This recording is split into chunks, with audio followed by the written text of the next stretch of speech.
پھر آپ نے فجر کی نماز کے بعد حمد و صلاح کے بعد خطبہ ارشاد فرمایا اور فرمایا کہ تمہارا رات کو یہاں آنا مجھ سے مخفی نہیں تھا، مجھے پتا تھا تم میرا انتظار کر رہے ہو، لیکن مجھے خدشہ ہوا کہ یہ نماز تم پر کہیں فرض نہ کر دی جائے، اس لیے میں گھر سے باہر نہیں نکلا، میں نہیں چاہتا میری امت پر اس معاملے میں مشقت ہو۔ تو سیدہ عائشہ کہتی ہیں کہ پھر معاملہ اسی طرح ان اٹینڈنڈ رہا یہاں تک کہ نبی صلی اللہ علیہ وسلم دنیا سے تشریف لے گئے، یعنی صحابہ کرام علیہم رضوان پھر جماعت کے ساتھ اس طریقے سے اہتمام نہیں کرتے تھے۔ اور صحیح بخاری اور مسلم کی دوسری حدیث میں ساتھ یہ ہے کہ سیدنا ابو ہریرہ سے جو روایت ہے وہ کہتے ہیں پھر نبی صلی اللہ علیہ وسلم کے زمانے میں، سیدنا ابوبکر کے زمانے میں اور سیدنا عمر کے بھی شروع کے دور میں یہ معاملہ ان اٹینڈڈ رہا، لوگ اپنی اپنی طرح جو ہے قیام اللیل پڑھ لیا کرتے تھے، گھروں کو چلے جایا کرتے تھے، کچھ گھر میں پڑھ لیا کرتے تھے۔ پھر وہ ڈسیزن کا وقت آیا اور وہ ہے صحیح بخاری میں انٹرنیشنل نمبرنگ کے مطابق 2010 نمبر حدیث،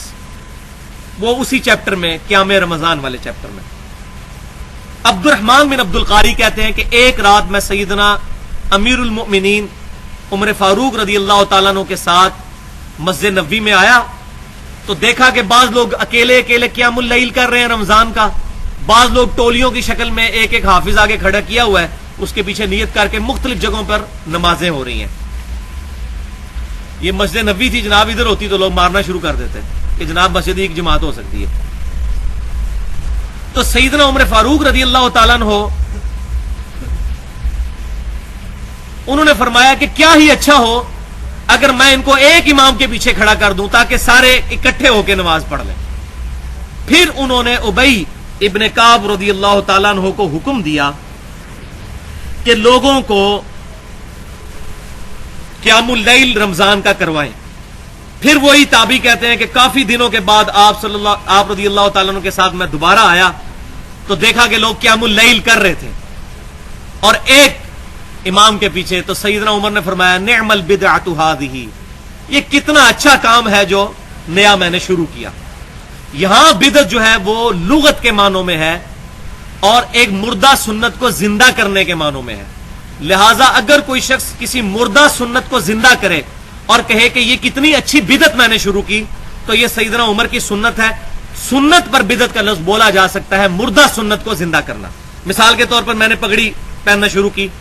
مجھے دیکھتے ہی دیکھتے کئی لوگوں نے پگڑی پہننا شروع کی، تو میں کہہ سکتا ہوں نعم البدعۃ ھذہ، یہ کتنی اچھی بدعت ہے، نیا کام لغت کے معنوں میں۔ یہ بدعت وہ والی نہیں ہے کل بدعۃ ضلالہ، اس سے مراد لغت کے معنوں میں نیا کام، رینیو کیا ہے میں نے سنت کو۔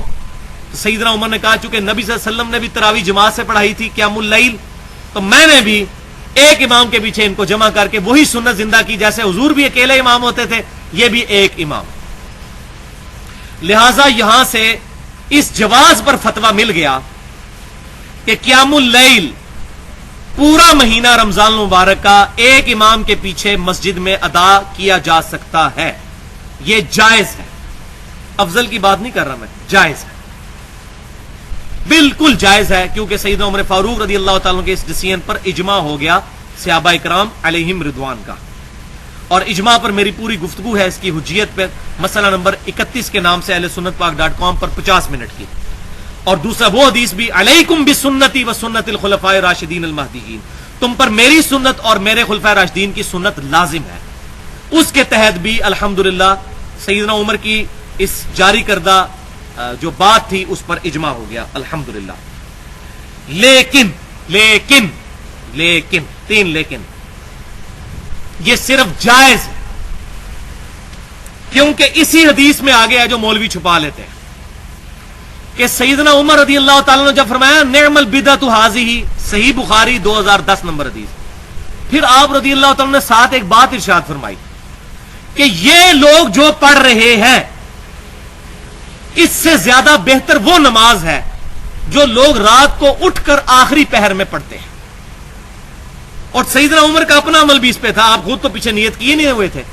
آپ تو وہاں وزٹ کرنے کے لیے آئے تھے، آپ نے خود تو وہاں نہیں نماز پیچھے پڑھی،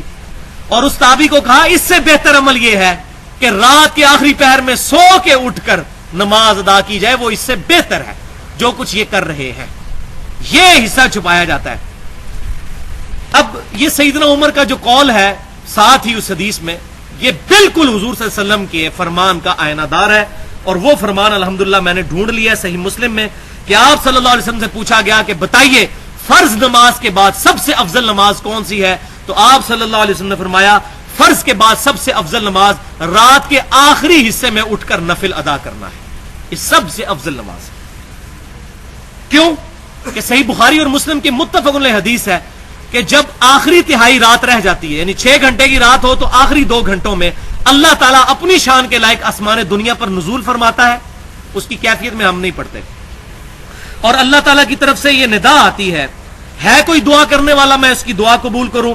ہے کوئی مانگنے والا میں اس کو عطا کروں، ہے کوئی مغفرت طلب کرنے والا میں اسے بخش دوں. حتیٰ کہ فجر کا وقت شروع ہو جاتا ہے یہ اللہ کی طرف سے ندا آتی رہتی ہے. اس معاملے میں جو اسماء و صفات کا مسئلہ ہے وہ میں نے مسئلہ نمبر 41 کے نام سے نور من نور اللہ، وحدت الوجود اور علم الکلام کے اوپر ڈیٹیل سے 1 گھنٹے کی گفتگو کی ہے. وہ میں یہاں پر بحث میں نہیں لانا چاہتا. میں بار بار اس لیے بتا رہا ہوں یہ چیزیں، کچھ چیزیں جو ہیں وہ میں سکپ کرتا جا رہا ہوں. تو یہ سیدنا عمر فاروق رضی اللہ تعالیٰ کا فرمان عین ان احادیث کے مطابق ہے اور آپ صلی اللہ علیہ وسلم اور اللہ کی منشا کے مطابق ہے. لہذا اب یہاں پر 2 آپشن بنے گے. اب ان کو سمجھ لیں. اب یہ سب سے اس کا امپورٹنٹ کنکلوژن ہے قیام اللیل کا. آپشن نمبر 1 یہ ہے کہ رات کو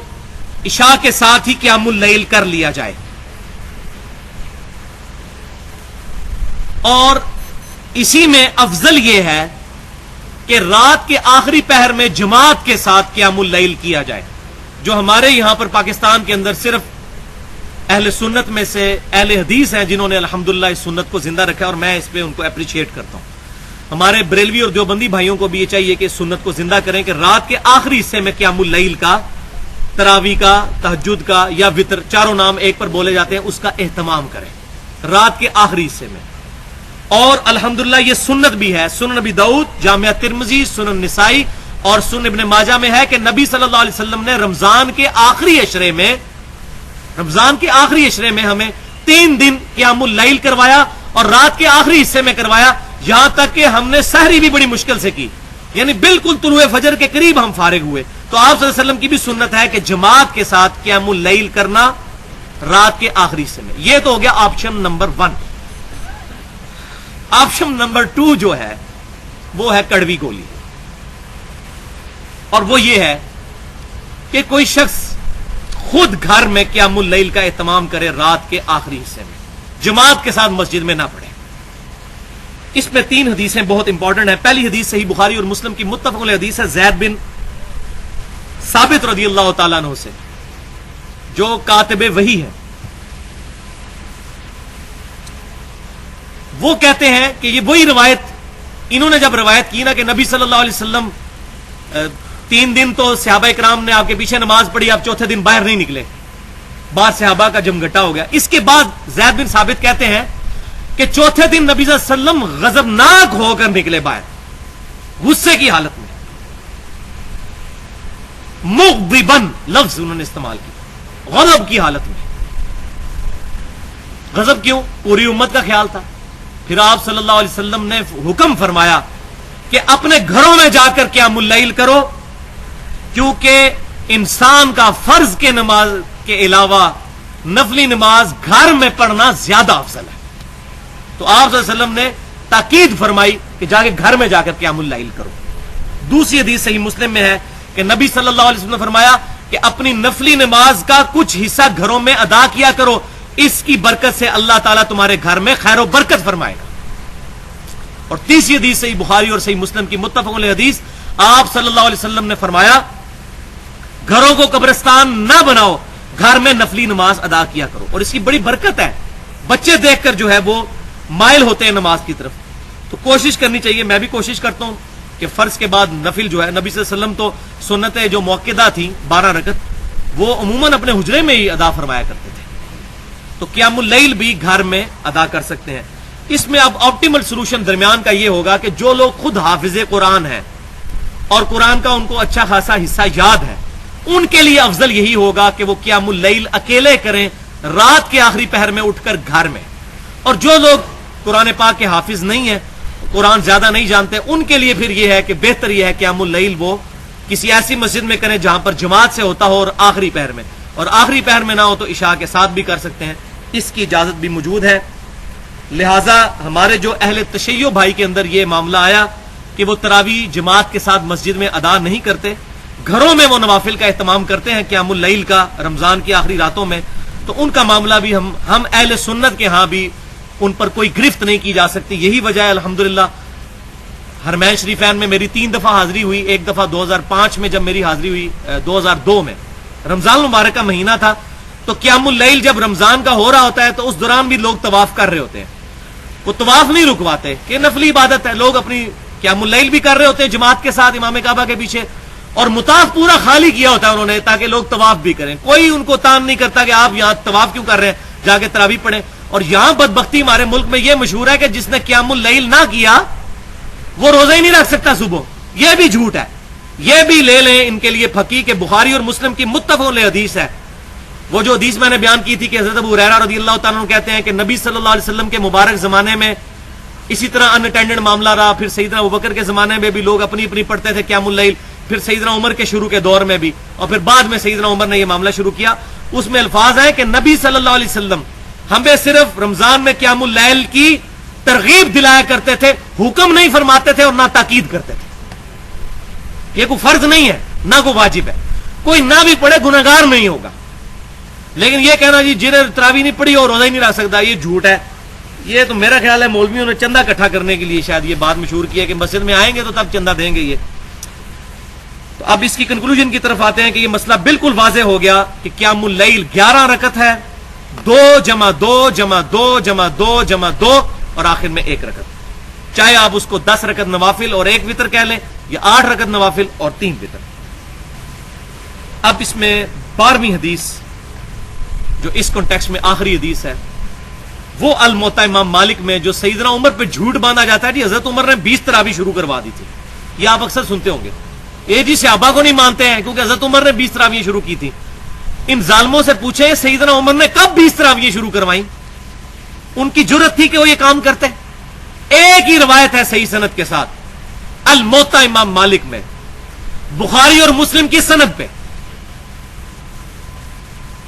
پہلے امام مالک وہی حدیث لے کے آئے ہیں جو امام بخاری رحمۃ اللہ علیہ لے کر آئے ہیں، وہی جو 2010 نمبر حدیث کہ سیدنا عمر رضی اللہ تعالیٰ عنہ رمضان کی رات آئے اور فرمایا کہ کیوں نہ میں ان کو ایک امام پر جمع کر دوں، اور پھر سیدنا ابی ابن کعب کی ڈیوٹی لگائی کہ لوگوں کو نماز پڑھائیں قیام اللیل رمضان میں۔ امام مالک پہلے یہ روایت لے کے آئے، پھر اس سے اگلی روایت اور لے کر آئے، وہ بھی بخاری کی شرط کے اوپر، بخاری سے پہلے لکھی گیا الموطا امام مالک، سند وہی ہے کہ امام مالک رحمۃ اللہ علیہ یہ حدیث لے کر آئے کہ سیدنا عمر فاروق رضی اللہ تعالیٰ عنہ نے ابی ابن کعب کو،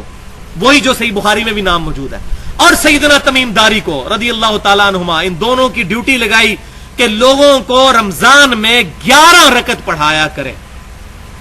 اور امام ایک ایک رکعت میں 100 آیات تلاوت کیا کرتا تھا، اور ہم لوگ بمشکل سحری کے قریب ہی قیام اللیل سے فارغ ہوا کرتے تھے، اور بعض لوگ لکڑی کے سہارے کھڑا ہوا کرتے تھے قیام اللیل سننے کے لیے، کیونکہ مقصد تو قرآن سننا ہے۔ تو یہ حدیث ہے الموطا، اس میں 3 راوی۔ امام مالک نے سنا ہے محمد بن یوسف سے، محمد بن یوسف تابعی ہیں اور صحیح بخاری اور صحیح مسلم کے راوی ہیں، اور یہ نواسے ہیں سیدنا صائب بن یزید رضی اللہ تعالیٰ عنہ صحابی کے، جو 91 ہجری میں فوت ہوئے، نبی صلی اللہ علیہ وسلم کے ساتھ انہوں نے حج کیا تھا 8 سال کی عمر میں۔ صائب بن یزید کے یہ نواسے ہیں محمد بن یوسف، اور یہی روایت جو بخاری اور مسلم میں بھی موجود ہے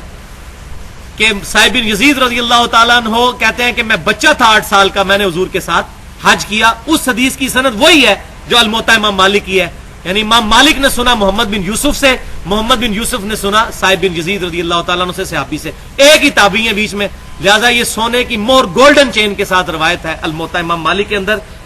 11 رکعت، اور الحمدللہ کوئی مائی کا لال اس روایت کو ضعیف نہیں کہتا۔ ایون مفتی احمد یار خان نعیمی صاحب جو بریلوی ہیں، انہوں نے بھی جال حق میں اس روایت کو ایڈریس کیا، کہتے ہیں یہ روایت تو بالکل صحیح ہے، لیکن حضرت عمر کو اصل میں بھلیکھا لگ گیا سی، انہوں نے پہلا 11 شروع کرائی ہیں، بعد 20 کرتی ہیں سن، وہ کتنے کیتی ہیں سن جی، ان کو دھوکہ لگ گیا، پہلے انہوں نے 11 شروع کرائی، بعد میں 20 کروا دی، یعنی روایت کو وہ بھی ضعیف نہیں کہہ سکے۔